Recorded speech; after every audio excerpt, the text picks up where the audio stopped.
What's up, Kansas City? I'm your host, Glenn Brian Frizzell. Today we are taping in the 18th and Vine District, Cascade Media Group's home, the Lincoln Historic Building.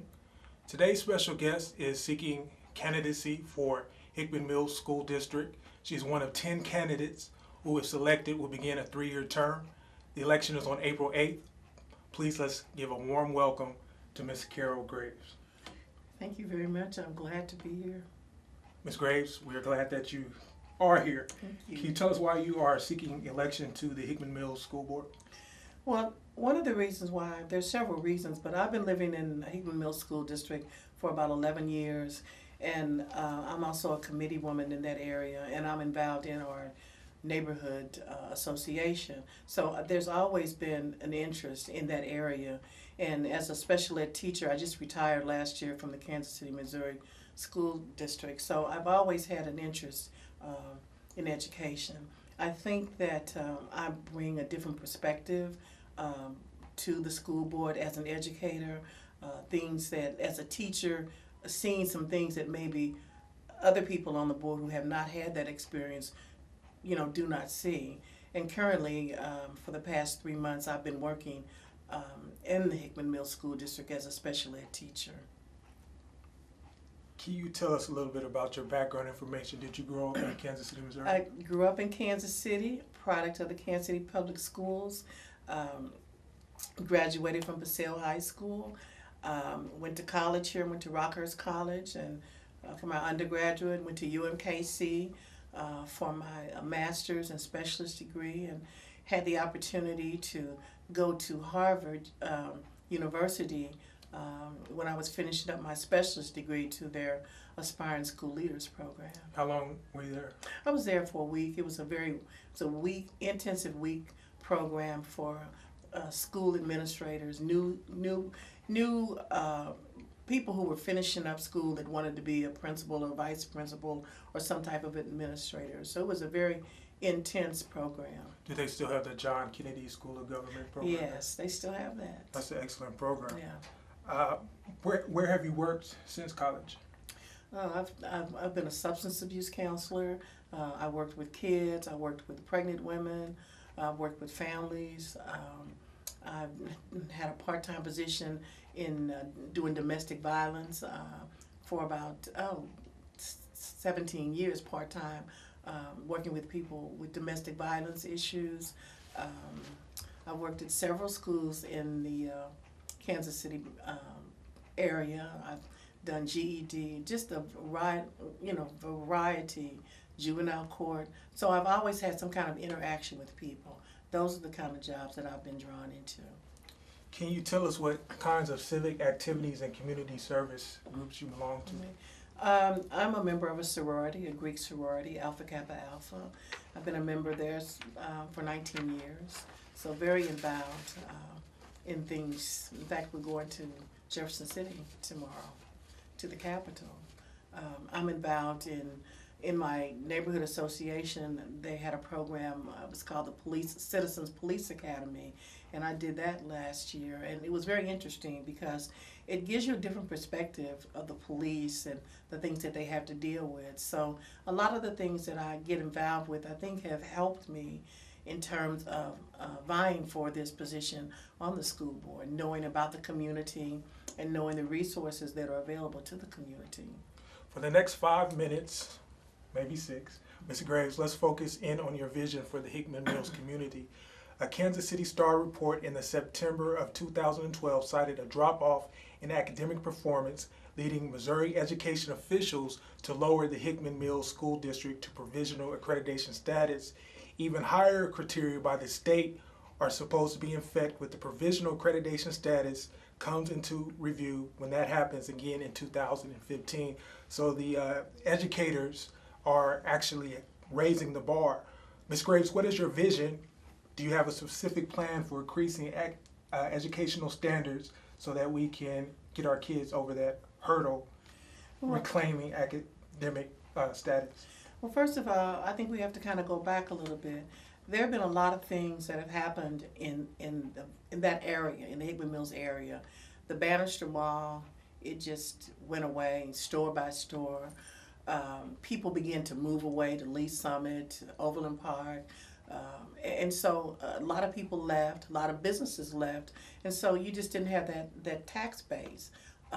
There's a lot of rental property in that area, so that was the beginning of what I think the decline over a period of years.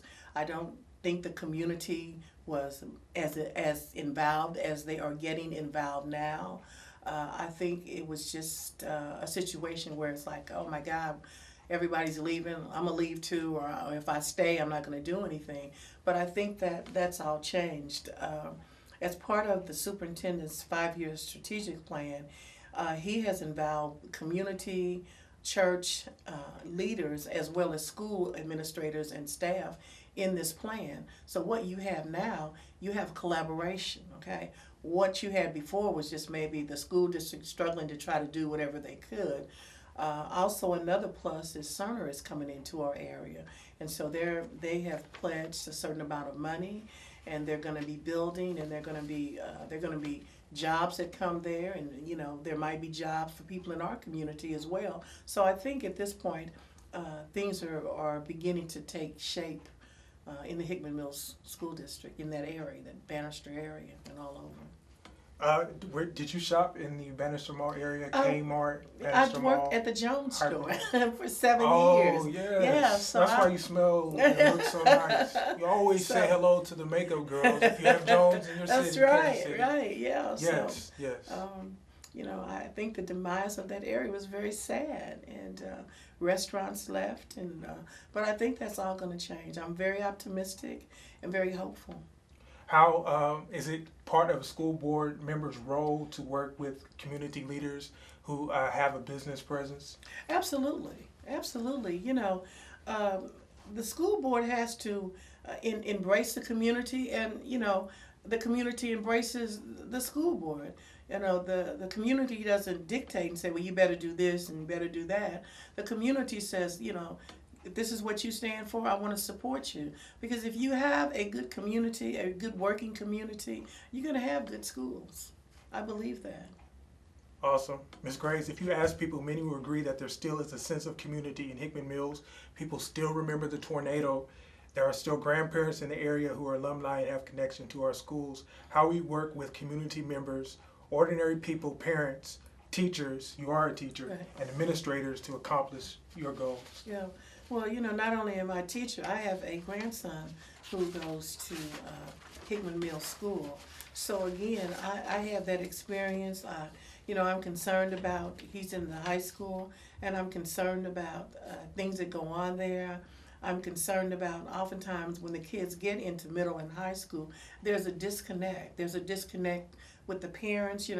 When your kids are in elementary school, you're going to be at them programs, kindergarten graduation and musicals. But when they get into high school, there's less and less parental involvement. And I have a concern about that, because I think that's a time when you really need to be honing in on your student in those grades and during those years. Ms. Graves, will you work in the administrative setting of a school board as a new participant to accomplish your objectives? Absolutely. I don't have a hidden agenda. My goal is putting kids first. And I think that when you come into an organization, you have to come in with an attitude that everybody has different ideas, but we've all got to work together. We all have the same goal, and that's the kids. If the kids weren't there, we wouldn't be there. And as a teacher, sometimes you have students and you're like, oh my God, why are they here? But if they weren't there, then you wouldn't be there. So I think that that's the attitude that you have to take.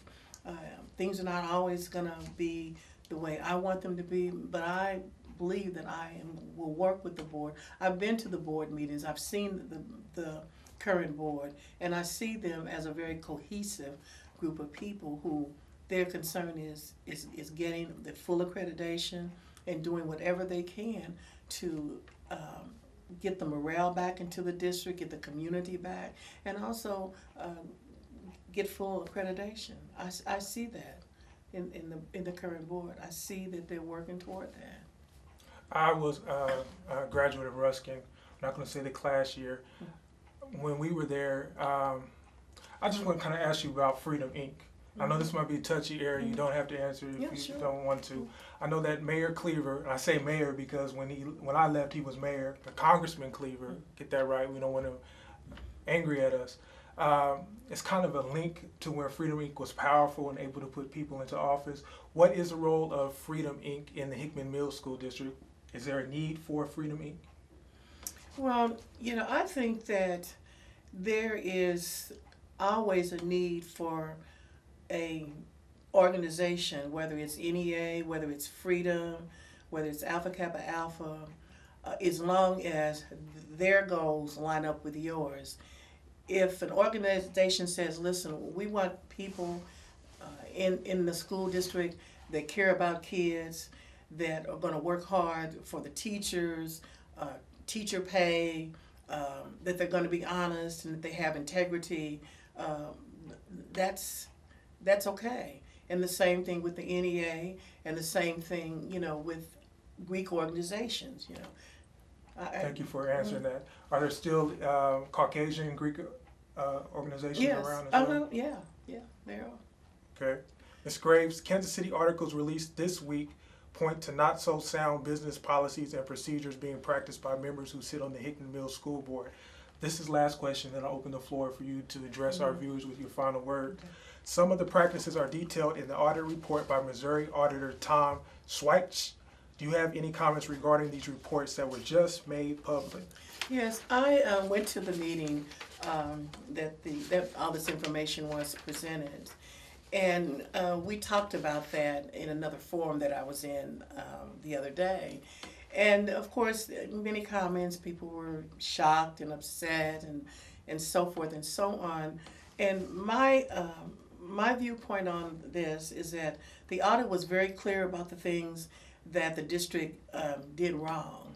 The district responded by saying, whatever was wrong, they would try to straighten out. I think the problem was that when you don't have good checks and balances in any situation, you're going to have those problems. I believe that the current superintendent is on top of that. He made a commitment that he was going to work to straighten anything out. It happened, and it's unfortunate, but I think we have to move on. It just shows you how it's important that people understand procedures, they understand checks and balances, and we need to make sure that whatever is going on, that there's somebody else, an overseer, making sure that we're following the guidelines that were set up. Okay, all right. I wouldn't say, and if I haven't said it before, teachers are the most important resource in our educational communities. They're in the trenches. They deal with our children 8, often 15 hours a day, because your day does not end when the bell rings and the children get on that bus ride to go home. A lot of times for teachers, that's when the community networking and their day actually begins. So we want to commend you for that. We want to remind our viewers to vote on April 8th. And do you have any final words for What's Up Kansas City? Again, just kind of reiterating what you say, as a teacher, teachers do work hard. And one of the tragedies, I think, of teachers now is that we don't get the respect that we did many years ago. And we're educating a different kind of child in this day and age. It was a time when a teacher said, I'm going to call your mom, and you would be scared to go home. That was when I was growing up. But now it's different. And so what we have to do as teachers and administrators and school leaders is to look at strategies. How do we engage our kids in learning? How do we get them to realize that it's really important for them to learn how to read and have basic math skills? They watch a lot of television, and television is just a show, it's just an act. People are getting paid to do what they do. But in reality, our kids are going to have to learn how to compete in a global society. And I hope that I can be a part of the Hickman Mills School Board to make some things happen. And I want to thank you for allowing me to come on your show. Ms. Graves, we would like to thank you for your poise and elegance, and we agree. We do need to support our teachers, support the polls, go out and vote. Hickman Mills School Board District candidates. I'm your host, Glenn Brian Frizzell. Check out more Hickman Mills School Board District candidates online at www.whatsupkansascity.net. And remember, the sky is the limit. Aim high. Shoot for that moon. If you miss, at the very least, you would have landed among the stars. Thank you. Take care until next time. CMG wants you to always remember, the victory we call success goes to the best prepared. When you invest in your community, you're really just investing in yourself. Thanks.